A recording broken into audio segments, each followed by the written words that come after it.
siya ang kanunduhi ang pire punong damoy kan trong khoan lòng ấy là durin non nale biết na hoài sen na tên tu na mua liang tu tin jangan siang taki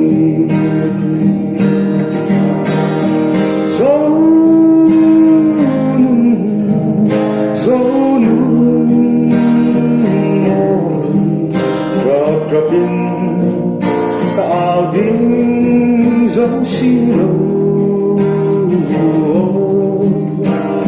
sông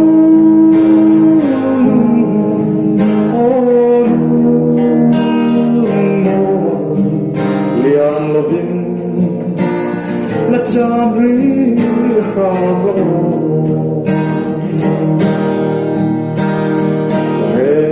diglo di azung quay mấy mây lovin hoa đi theo in phía gió kila kan dấu nung môi kan nắm pang pa kan răng liang têkin wam tu kha kan klaram môi ya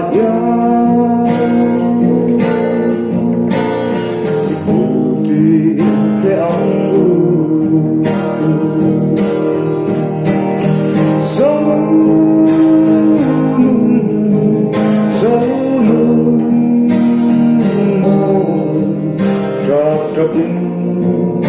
ka auding giống silo sông ôn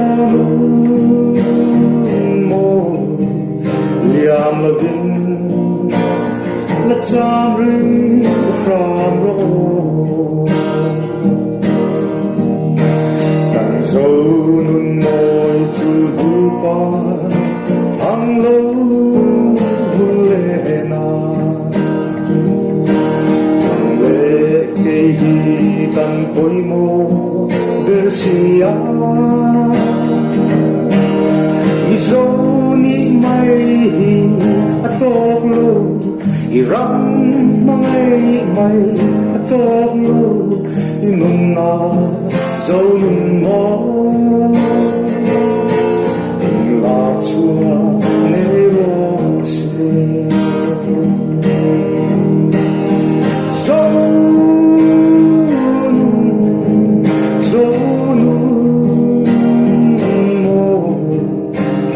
Drapin